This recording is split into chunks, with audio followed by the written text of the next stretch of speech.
Hey, everybody. Welcome back to the Protector Culture Podcast with Jimmy Graham. In this episode, you don't want to miss this one. BK and I are joined by Danny Cook, fellow able shepherd, and my buddy, Michael Bowen, that is the owner of Boom Jitsu in Castle Rock and also the founder of Uncommon Disciple Podcast. We took a trip down to Texas and did a men's retreat. They call it a pursuit. So they say we don't, retreat, we pursue with Walking in Truth Ministries. And it was absolutely life-changing. There was action and adventure and tears and injury. And you're not going to want to miss this one. It's very good when we talk about the core of being men and being vulnerable and cracking that shell to dig deeper because our families deserve it. So you're not going to want to miss this one. So check it out. Welcome to the Protector Culture Podcast with Jimmy Graham. Jimmy is a veteran U.S. Navy SEAL, a former protective officer for the CIA Global Response Staff, founder and CEO of the Able Shepherd Program, a husband and father of 4, and a personal friend of mine. Now here's Jimmy. Hey everybody, welcome back to the Protector Culture Podcast with Jimmy Graham. I'm your host, Jimmy Graham. Again, Jimmy Graham. In the house, we got BK running the show in the back, Able Shepherd 051. What's up, brother? You good, brother? Thank you, man. Appreciate you. Always also joining us, Danny Cook, Able Shepherd 196. That does my heart good to say 196 because we're creeping up on 250. Right. And then we've got finally, I mentioned another podcast that you were on your way and you got a little grumbly and the tumbly. Oh yeah. And had to deal with that. So we had to postpone and here we are, brother. And this is going to be better because you mentioned that's going to be after our trip to Texas. Yes. In a retreat that they don't call a retreat. We'll go into all that stuff. But my buddy, Michael Bowen, founder of Uncommon Disciple Podcast, which I've been on twice. So check him out and give me some feedback points on that and check him out because he covers amazing messages. And also the owner of Boom Jitsu in Castle Rock, where I train. And this little, if you've trained with me today and here, the little crick in my neck, his fault. He's like, do more, man, and your neck won't do that. Awesome. Thank you for being here. Yeah, man. Thank you. Thank you for having me. Appreciate it. All right, guys. So before I go much further, real quick, I want to thank our sponsor of this episode, Able Nation. As you know, we've created a 501c3 to help people with security products, with scholarships for quality training. We've done a wide breadth of things to make schools and churches, specifically churches and schools, safer for our children. If you're in a position where you can benefit from some of that goodness, contact Neil at able-nation.org. Thanks, Neil. Love you, brother. All right. So we went to Texas to a pursuit. We don't retreat, we pursue, is what their shirts say. Yeah. It's Walking in Truth Ministries. I learned about that from you. So you want to just take a stab at describing how you came to know this organization? You mentioned it to me. I mentioned it to him. Yeah, well, we have a mutual friend, JP Donnell, and JP went to this Men's Pursuit for Truth in Texas a few months ago, and then they started up this Jesus in Jiu-Jitsu outreach, and so I said, hey man, how can we become a Jesus in Jiu-Jitsu outreach, facility here in Castle Rock? And he said, well, you have to go through this Men's Pursuit for Truth, and then we'll talk about it. So I immediately just kind of signed up for it, and then I mentioned it to you and to a few other guys, and so that was how I was introduced to it. I knew nothing about it, and I know that when JP went, I had to do a few things his wife had asked me to do before he went. So I had a little bit of insight, but I really didn't know much about the ministry itself or the event. And so, yeah, my whole reason for going was one thing, and then God intervened and gave me a whole new purpose for being there. Awesome. Let me back up just a minute because Boom Jitsu, it's awesome what you're doing with Uncommon Disciple. You asked me when we met if I'd be on that, and I started training there. Yeah. And fair to say, Christ-centered. Yes. Jiu-Jitsu school. Yep. With now Omni. Yes. Cafe attached to it. Yep. It's amazing what you're doing. A couple places I'd tried out. It was weird. The other places I tried out, I missed jiu-jitsu and the art of it and what I do with my body and the health aspect, everything about that. And I'd gone to other places and I just didn't want to be there. Yeah. I didn't want to be there. I'm like, man, I didn't want to go and I wanted to leave. And the Christ-centered and the atmosphere and Gigi, what's up, Gigi? All that, it's just been really good for me. So I appreciate it. Yeah, I'd say that, and I tell this to everyone, jiu-jitsu is just a part of what we do there. Mm-hmm. Our main focus is ministry outreach. And we want to see people, like you say, we want to see people leave better than when they walked in there. Yeah. And that's just not physically, being able to execute some jiu-jitsu move, but being able to execute in life. Yeah. And so that's the heart of what we do. And obviously, that the Omni Cafe, we homeschool all of our kids, and our 17-year-old daughter had this dream and vision of opening a boba cafe. And so God provided all the resources, and we have literally a legit nitro cold brew coffee shop, boba tea shop, and Jocko of Mulk protein shake shop in the Jiu-Jitsu Academy. And it's really unique. And I'm just grateful, man, that God's provided all the resources to get that up. I just got introduced to the Jocko of Mulk during this 21 days. Did you like it? Oh, it was good. Yeah, it's good. And then, so you mentioned to me, I immediately go on and register. Met JP briefly with Echelon Front, right? Yep. You hosted an event. Yes. Met him, hit it off. You said, I'm going. I said, I'm going too. So I did it. Again, didn't know much, but then I posted a video saying that, hey, this is an opportunity. And you looked at your calendar, and you want to just talk a second about how did that come to be? Yeah, you and Melissa started a little YouTube video with talking about the mix and a couple other things that were coming up. Some dates. You just happened to mention, hey, I'm going down to Texas. Let me know if anybody wants to go. And she posted a link, and I was sitting there in a hotel room on a work trip. My calendar said I'm off those days. Click. And, had no idea what to expect. Life changing. Yeah, Danny told me about how he registered, how he just went on and just, it's kind of type A, right? Yeah. You just get on there and you start registering.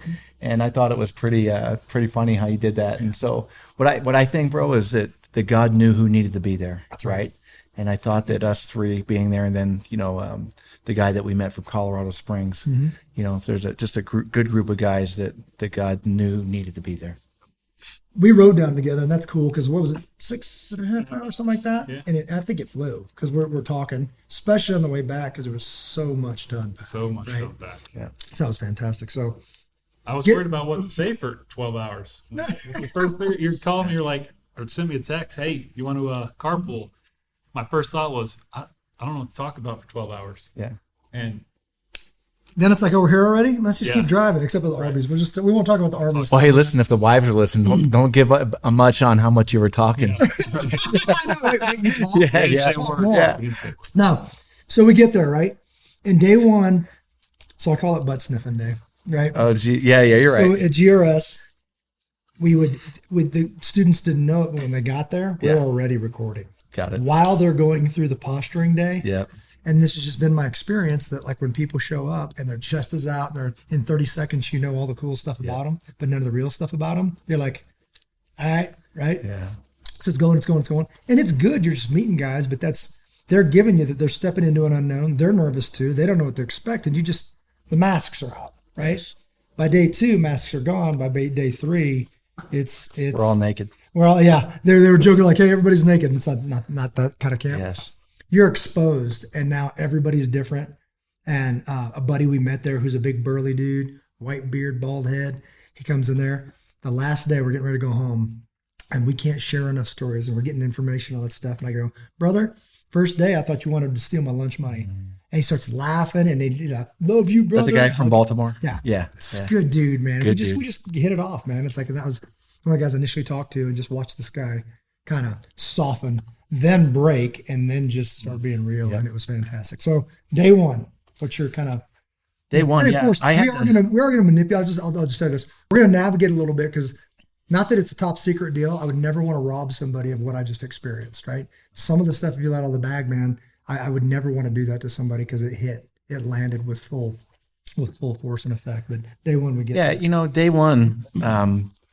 Same with you is what I picked up on, is that, everyone was kind of feeling each other out, and, you saw the chest puffed out, and, there's some jiu-jitsu guys there. There's, high level military guys there. There was some like big dudes. I'm like, what's happening right now? There was some gang members in that sucker too, bro. Yeah. Right? Came in all hard looking. And so when I got there, I expected it to be kind of like a cabin camp setup, which, I've been to, hundreds of those type of events. And so that didn't bother me so much, but yeah, just just trying to feel my way around. I came in, literally, I'd asked the Lord to show me specific things, but I didn't come in with any expectations of, for food or, staff or, where we were going to sleep. Yeah. So I couldn't be disappointed, I couldn't go in there and say, well, I'm expecting the food to be awesome or the bed to be this or, the staff to be like this.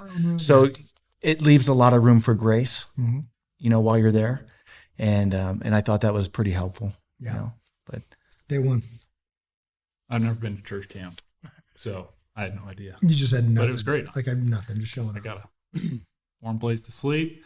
First thing that I noticed was the facilitators that were there.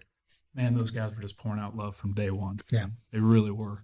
And they made it easy just to kind of, at least for me, just to kind of relax and enjoyed it.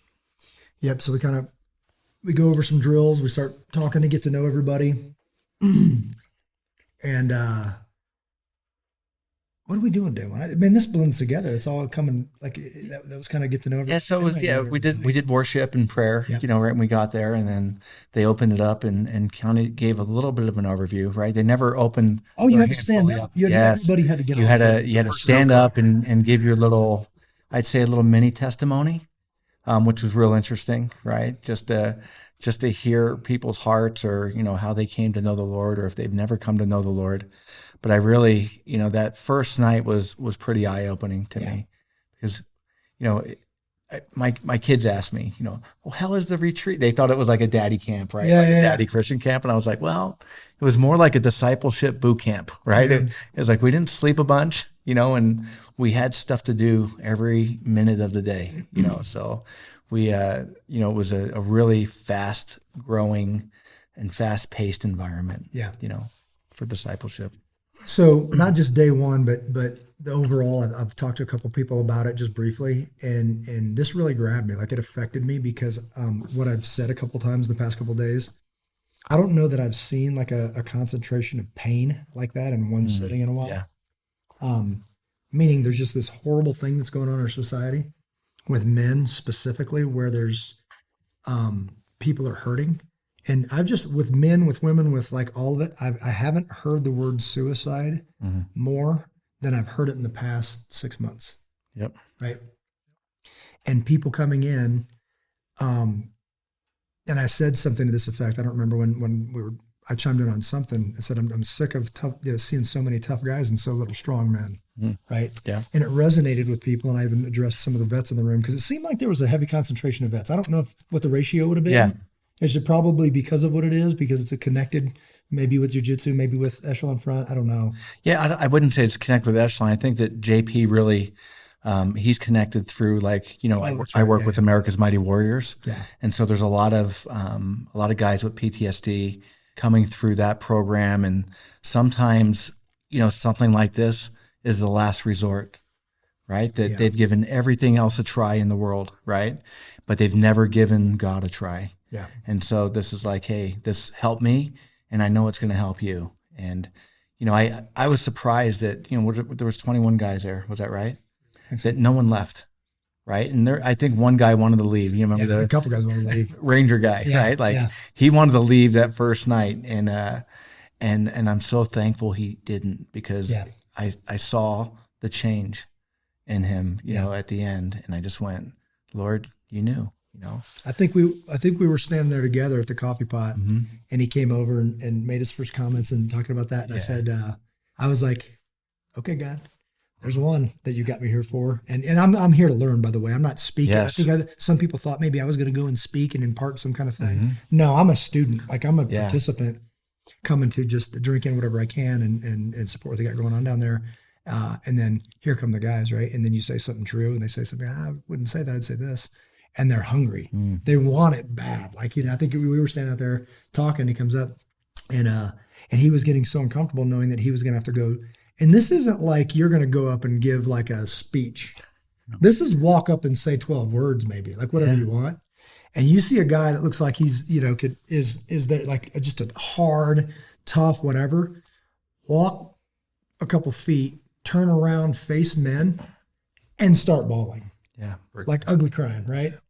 And we're going somewhere with that because I was ugly crying like for longer than ever. But it was just, if you're willing to face that thing and just look it in the eye, some people aren't ready, you know, and then they just break right in front of you and you go, something's up, man, something's wrong. Like in society. And this is just, we saw a little fragment, but it just really has been working on me.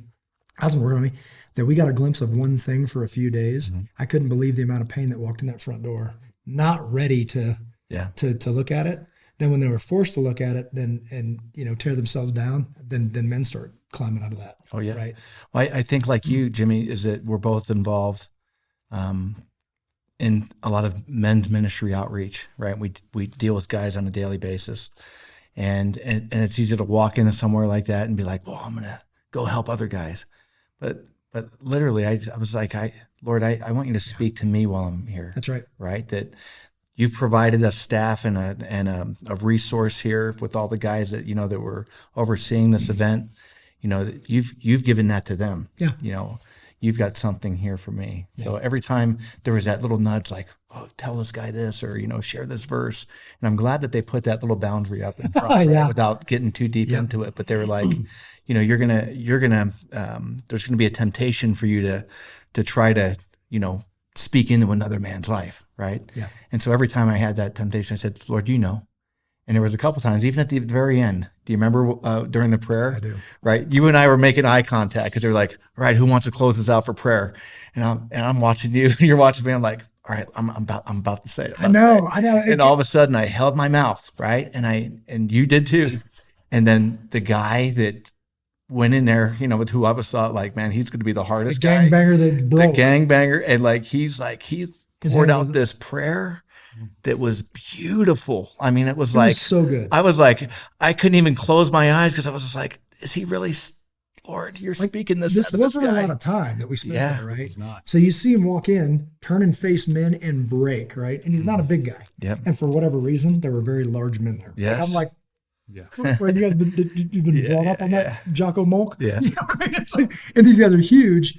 And then they say that, and I have zero problem. I know you don't have any problem praying all day, every day, and in front of people or whatever. Yeah. I'm like, hey, man, nobody's going to pray. I got it. I got this. Yep. But I look at you, and you look at me, and I look back. A hand come out behind all these large men. Yes. And I'm like, yes. And he just rolls out this unbelievable prayer boldly. Yeah. And it was awesome. That's exactly what. But even there's a message in that, right? Yeah. Don't step ahead of God. Yeah. Right? And so there's that temptation to go, okay, yeah, I pray all the time. I can do this. Yeah. But then you step ahead of what God had, and that's what he had. Yeah. Right. And it ministered to you and it ministered to me, and something that we're talking about right now. Yeah. It was just beautiful. Any parts of like the classroom portion or anything that specifically that grabs you? We'll get on to the wilderness thing and kind of talk about a bit about that. But anything that really just jumped out and then grabbed you? We kind of talked about it day one. You show a little bit of vulnerability. Yeah. By the end of day two, this groups. Yeah. I mean, broken. Yeah. Broken. Yeah. Because most of us don't get vulnerable like that in front of other men. We don't get vulnerable like that in front of our wives. Yeah. It takes like a personal best friend to get that deep with, and to do it with those guys that you don't know, and to just be that vulnerable, broke. And it was good. You're absolutely right, brother. We talk about superficial stuff a lot. And fortunately, sometimes through the ministry, and I'll call what you do in ministry, what we do in ministry at Able Shepherd and all that, because it is, you know, me for 5 minutes and you for 5 minutes, you know exactly what it is there's superficial stuff going on, and you can get deeper than normal. I have been blessed to have some conversations out in that parking lot that aren't going to happen with 5 dudes in the room. Exactly. And not 3 dudes in the room, but on the way to the car, like, can I talk to you for a second? So they grab you in the parking lot and they say, can I talk to you for a second? And now here the real stuff comes, right? Yes. And now there's tears and you find out about it. So this is very interesting, you know, not saying names. Having a guy saying, you see that chip in my tooth? Mm-hmm. It's from biting on the front side of my gun. Yep. And I'm not going to fix it because it's going to remind me. And another guy going, you mean that chip? You're like, this is insane what's going on right now. And my God was like, are you okay with this? Like, Jimmy, are you okay with this? Right. Yep. And, even that video we were talking about, that not enough video, I truly think that. It's like, well, what are you doing for this? If anybody's asked me, what have I done for my country? My answer will forever be not enough. Not just my country, not just my whatever family and all that. It just means it hit me really hard to see that much. These are great guys. Yep. Everybody I talked to was pretty awesome, right? But they weren't ready to go a layer deeper than what's just normal. Right. And when they did, man, I can't believe the headway that happened in a matter of about 3-4 days. Right. One of the days we were all by ourselves. Unbelievable. I think it's because you hit on it, Jimmy, right before you kind of went into your parking lot discussions with guys, because we had the same discussions with people on the jiu-jitsu mats. But most of the time, guys are talking about superficial things, right? Hey, sports, or something awesome they're doing in business, or it's very just light and topical. I know that there's probably a lot of reasons why that happens. A lot of it has to do with a lot of trust issues that guys have with other guys, and not having a good group of guys that that you can trust, with pouring your heart out like this. I mean, I made a note on day 2 when we started getting pretty vulnerable, and I was like, we didn't sign a confidentiality statement. Like literally, I was just thinking to myself, and it was like, somebody's going to do a podcast and talk about me. but yeah, you think about it, we're being very, general in what we're saying, just kind of mentioning people by, gang guy, or, but, some people just not even realizing it will start saying names and pouring out and, just pray for that guy, and we use it, especially in the faith world, right? We use, hey, just pray for Jimmy. He's really struggling with what X, Y, just putting your name out there. And then they throw everything. Yeah, and then they throw everything out that you might have shared with them. And I'm like, you just gossiped about. Did Jimmy want you to share this with us? Or are you just saying this to make it sound like, Jimmy and, you're important or whatever. And so, I love the fact that it wasn't just one person getting vulnerable. Yeah. Everyone got vulnerable, especially when we broke up in our little groups. And, it was a powerful time. That vulnerability really spoke to me, especially on that second day. Yeah. Because you started to see the cracks, right? For me, that's when the Lord was speaking to me going, yeah, you thought you were here for this, but I actually have you here for this, and that's when I think, there were some things in my heart, some of the voids in my heart, and God started digging a little deeper. Yeah. And hitting some tender spots, When God shows up, because people are asking, like, what do you mean? So I'll share this. One of the times at lunch or whatever meal it was, you may have been sitting there. I had the privilege of talking to 3 guys. They're from Colombia. Mm-hmm. Actually, gang life guy, right? Native American guy. Yeah. That's huge tattoos on his face. Dude. Just these guys. And they were talking about, like, how do you know so much about the Bible? I'm like, I didn't always. Yeah. And they said, well, what's your favorite story? Like, this is cool, but it's very confusing for me. So I got the opportunity to talk to 3 pretty amazing guys. Yeah. And tell them the story about David and Goliath, but Jimmy's version of it. Yeah. Like, I didn't read it because I had to go from memory, but the things that excited me came out in my voice, and they were like, this was a boy that did this? I'm like, yeah. And he called out, like, you don't talk about a God like this, and somebody's doing it. This is at the table. This is at the table. Yes. So I was there. Yeah. And then right after I tell him about this amazing king and how he came to be, all this other stuff, Jared walks over and sits in your seat. Yeah. He goes, what do you guys got going on? And we're like, I go, they were just because their eyes are this big now. They're like, this is amazing. I've never heard of this. And I go, brother, what's your favorite?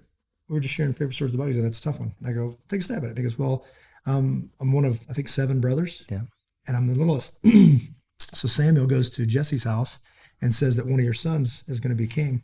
And they all show up and they're just strapping good looking guys and all this stuff. And he goes, no, this is, who else you got? And he's like, well, you have any more sons? Well, I got David, bring him out. He comes out. That's the one, 13-year-old, whatever. And I look at him. We didn't time that. No. I look over and I go, that's the guy I was telling you about. The guy that came to be one of the greatest kings, just the whole thing. And they're just like what just happened there? You know? So they're just in and they're hungry. Yeah. And I don't understand this. It's confusing. So I said, we get a devotional. And he goes, what's a devotional? I end up giving my devotional and write a letter. Yeah. And it's just a couple people you connect with. And you're like, I don't know why God's got you in my heart, but he does. And here we go. And then you grab their information and then they have a number to call. You know what I love about that story, Jimmy? And Danny, you probably can relate to this as well, because you see a lot of people in your vocation, right? But you see 3 guys like that. And, as an able shepherd, you might like make sure that your weapon is, a little bit right where it needs to be. Or, in jiu-jitsu, it might be going, all right, let me just get warmed up here for a minute, but sometimes the last thing I think about is these guys need Christ, and to see, that was something else that God wanted me to see. It's not, I say that most people are judgmental in one way or another, right? We're always kind of scanning and kind of, doing a quick take.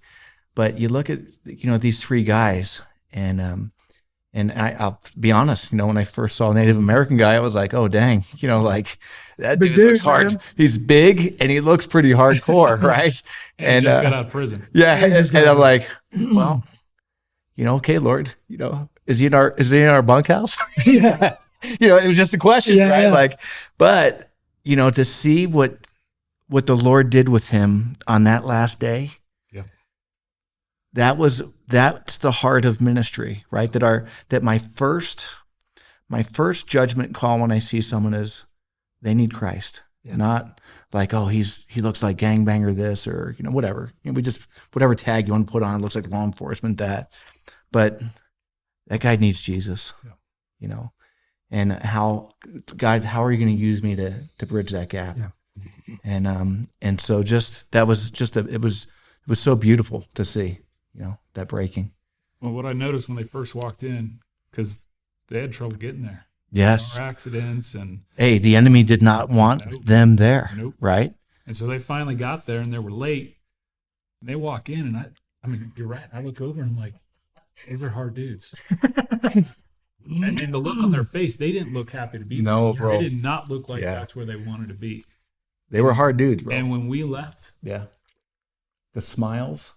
The joy. The love. Yeah. Man, it was good. Man, it was good. Eyes just like they were talking about that, your eyes, you went into the soul and all that stuff, and checking your brother's eyes and all that stuff, and looking at them and talking to them afterwards, and they're smiling, and it's like they're young again because they came in hard, look just like nobody gets in here.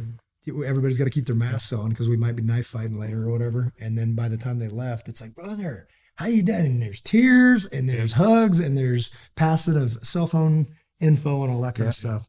And it was pretty amazing. So what was I don't know, was there a favorite part, or do we go into the talk about the? Yeah. My favorite part was my time with the Holy Spirit. Yeah. I'll talk more about that because. Yeah. Let's just jump into that, man. So there was an exercise and we knew that this was kind of coming with some time, with the Lord. And I've in podcasts, I've done this. It's no surprise to you guys. In a wild place, being quiet. I just ordered a book called that was just recommended by one of my mentors. Thanks, Paul. Appreciate you. 4 Keys to Hearing from God. And I've got that one coming. But it goes more into that, what he calls spiritual journaling. And it's being, basically, and I'm going to butcher this because I just talked to him this morning, but just being quiet, actually asking God to show up, and then catching spontaneous thought, but capturing it in writing. And when I have done this, and BK, you remember Post-it, the big Post-it things, those big ones, all over that tiny house. I couldn't stop writing. Like once I started, I could not stop. On that day, I fasted and filled that entire tiny house up with paper everywhere, right? And then once I did these exercises for a couple of days and up the mountain and recorded and all that stuff, I had to go through, I just hit record, started walking, I had a microphone on me, and I read every piece of paper I could see to capture it all and transcribed it. And it was unbelievable kind of what came out, which is heading into a book, right? It's going to be written in a book form. But that time, you want to kind of, obviously talk around a bit, but what was that for you? That time alone, what was that? What did that come to be? What was your favorite part of it, or what did you like about it, or the whole thing? There's not just one piece of it. It was when I first showed up day one, I said, I'm sad because I've never had that Holy Spirit experience. That's right. I've never had a holy, and it's always weighed on me thinking, what am I doing wrong? And so I get out there in the wilderness and it's just I say it like this. I felt like I was drowning in the Spirit, and I've never been more joyful. Yeah. It was so good. And it was one thing after another. And if you want me to go into it, I can go into like what I thought was going to happen on horn number 2, and then what actually happened, because it was big. Can I just interject? I'm sorry, I didn't mean to please. interrupt you, but I don't want to forget this, because at one point there was baptisms, right? Mm-hmm. And they were saying you didn't have to be your first time if you've been baptized. I was a little kid, and I don't know whatever, but I wanted to kind of I was always like I didn't really know what I was doing, but they said, doing it again, there's nothing wrong doing it again. And they used to, in some in some disciplines or whatever, they do it yearly. But he just says, hey, here I am, I'm here. And I said, man, I'm going. So I'm going, whatever. And at one point I looked over you, and I'm not going to pressure you at all. I'm just going to say, I'm going to check on you, right? It's bro check. I'm like, you good? And you looked at me and you said, I've never been better. Brother, I've never been better. Yeah. And I was like, yes, I'm sorry, please. Yeah, it was that good. So we get past the first, we get out there in the morning, sunrise hasn't quite come up, and I get up there and I'm cold and I can't write. And, the first section's just talking about, Jesus. I'm not going to get into what it was about, but the second time I'm out there and I'm thinking about my dad. So I didn't have a great experience growing up with my dad. He wasn't there. Don't really know him. But when I left one spot and I'm going down to another, I see a spot that reminds me of the paint mines out here. Yeah. And I'm like, oh man, I love taking the family there. I'm going to go spend some time thinking about Amanda and the kids. So I start walking. I come up to this cliff, and there's a little stream running down below me. And I can't get across that because I'm not going to get my boots wet yet. And I sit down. I'm like, bummer. I was going to get across there and go, but I'm stuck. So I set up my chair. I break out my workbook, and I start just kind of praying and thinking. And it's about, thinking about my dad. Yeah. And next thing I know, the wind starts blowing. And I just sat here, didn't see it before, but tree moves. There's a wooden cross across the canyon. Comes back, and I'm like, right? And then it goes again, and I'm just like, oh. I mean, I'm a mess. I'm a mess. And then we go into some other stuff in our book, and it was just that was a Holy Spirit moment if I've ever had one. Yeah. And that wasn't the end of it. It just kept going. Yeah. It just kept going for the rest of that day. It was so good. So, brother, they talk about that because people are asking, and that people don't know what the Bible is. They don't know what it says, whatever. But they were saying, what is a Holy Spirit experience? What do they mean? Because anything, I don't believe in coincidence. I don't believe in luck, right? So they gave some examples and said, hey, if you hear something, there were amazing stories of what that was. But for me, I've had a couple words that I've said on these podcasts. I've had 2 words for this year, right? Unity and discipline. Unity, networking, bringing everybody together, this whole not divisive, united we stand, divided we fall. But I see the church in particular, and I hate bashing the church. I'm not bashing the church, but I'm saying I see a lot of division. Yes. And even if something comes out like, oh, that Christian messed up and you don't want to listen to that guy, and this guy did this and he didn't exactly say, or when the Passion of the Christ came out, I remember a bunch of older dudes in the church tearing it to pieces about, well, actually that didn't happen and that's not, it's sacrilege. And I'm like, I'm not sure what you guys are looking for. Yes. Like all you do is divide. I've never seen you unite. So whatever, it's been heavy on me, unity and discipline. So we get out there and it's dark and we're hiking and I get, up on a high place and I go the other direction. Everybody goes one way. I go the other direction. I'll go a ways out. And then I get there and I'm sitting there and I find my little perch, the wind's blowing. So I get these bushes beside me and I'm just sitting there and I kick a little seat into the ledge of the rim of the canyon. I'm sitting there and I pull out my workbook and they have us reading, I'll pull it up, John 17, 20 through 23, right? And I've read that, I know that, I've read it. It's just whatever, it's like, okay, but so I read this thing and I get this message of unity that I've never seen before. Like God is praying for believers. And you're like, think about that. The creator of the universe is praying for you and he's praying for me. Like those prayers are legit. Like his get answered, right? And it says, my prayer is not for them alone. I pray also for those who will believe in me through their message. So, through their message, like our message, these are the guys. So now it's landing because we just saw all this, right? I've seen all this pain. He's praying for me. He's also praying for anybody, that I deliver. So it's personal, and I just saw it a totally different way, which is what we just talked about. Is God's going to, that's what he does with the Bible. You're going to read it and your life changed. So this message just changed, right? Yeah. That all of them may be one. That if that's not unity, I don't know what is. Praying that we would all just be one and just figure out how to work together as Christians. And Father, just as you are in me and I am in you, may they also be in us, so that the world may believe that you have sent me.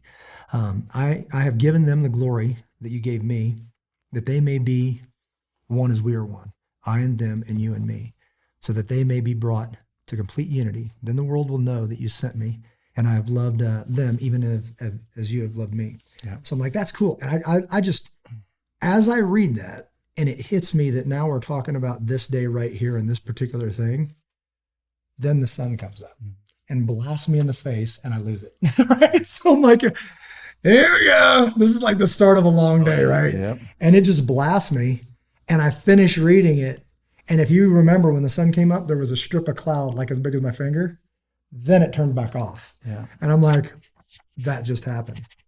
Fast forward a couple hours, and the deal, John Eldredge, phenomenal book. If you haven't read it, you need to.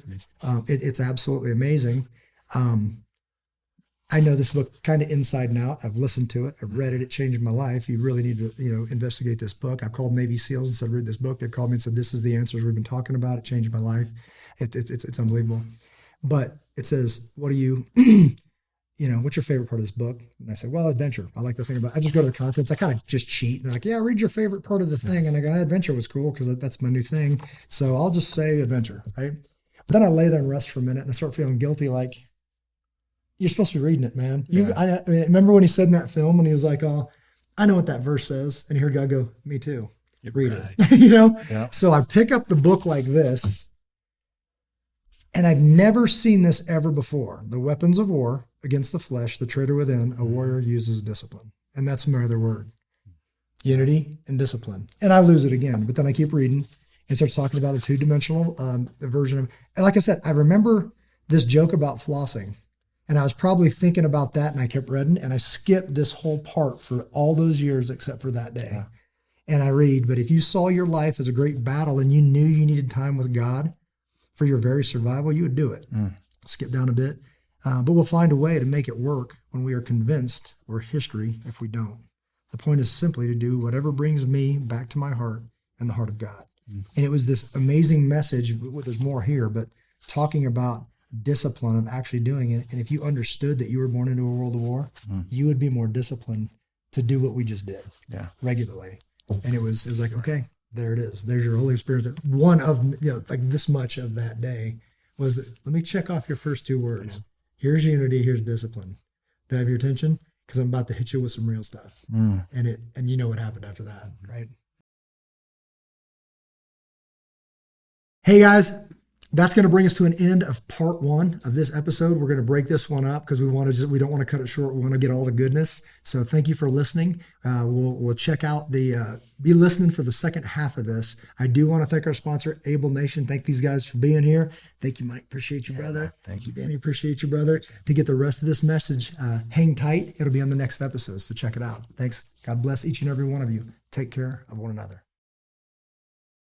Hey everybody, thanks for watching part 1. You're going to want to check out part 2 because we haven't even talked about people getting injured and me blathering like a fool, crying and opening up and having a meeting with God. So you're going to want to check it out. So part 2 coming soon. Thanks.